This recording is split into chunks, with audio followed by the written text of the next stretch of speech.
قصة سكادا اللغز اللي حير البشرية. شباب تخيلوا وياي هالموقف. الساعة بالثنتين بالليل انت قاعد وحدك بالغرفة هذا والأضوية مطفاية، فاتح الانترنت بشكل طبيعي تتصفح مثل كل يوم. فجأة تطلع قدامك صورة سوداء ما بيها لا شعار لا اسم شركة لا اعلان، بس جملة واحدة: احنا ندور على اشخاص اذكياء جدا. بهاللحظة ما حد كان يدري انه هاي الصورة راح تتحول الى واحد من اعظم الغاز الانترنت بالتاريخ. الكل فكرها مسحة عادية، بوست عادي او واحد دا يسوي مقلب، بس بعد ساعات اكتشفوا شي غريب.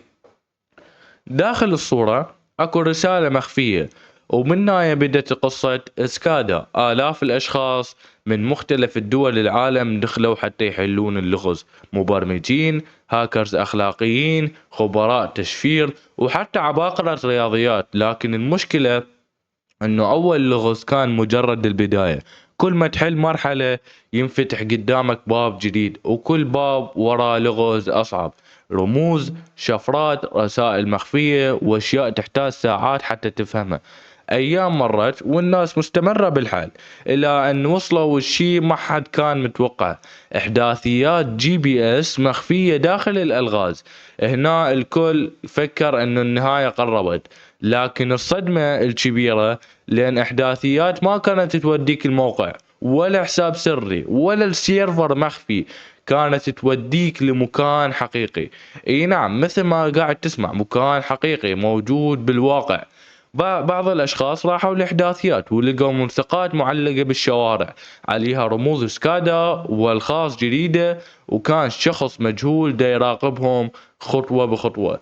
هنا تحولت القصة من لغز انترنت الى مطاردة عالمية، وصار السؤال واحد يطارد الجميع: من هو سكادا 3301؟ شركة، منظمة، فريق عباقرة، جهة مجهولة، لو شيء اكبر من هذا كله؟ السنين مرت وما حد عرف الجواب. الغريب انه بعض الاشخاص اللي وصلوا لمراحل متقدمة اختفوا من المنتديات فجأة. لا كتبوا صار وياهم، لا حكوا شي شافوا، ولا كشفوا شنو كانت النهاية، وكانهم اختفوا من القصة نهائيا. بسنة ثانية رجعت سكادا ونزلت لغة جديد، بعدين رجعت مرة ثالثة، وكل مرة كانت تخلي العالم كله يرجع يسأل نفس السؤال: من وراها وليش سوت كل هذا؟ ولحد هاي اللحظة بعد أكثر من 10 سنين ما حد قدر يقول إنه يعرف الحقيقة كاملة. ويمكن هذا هو السر الحقيقي، مو اللغز نفسه، إنما هوية شخص أو الجهة اللي صنعته.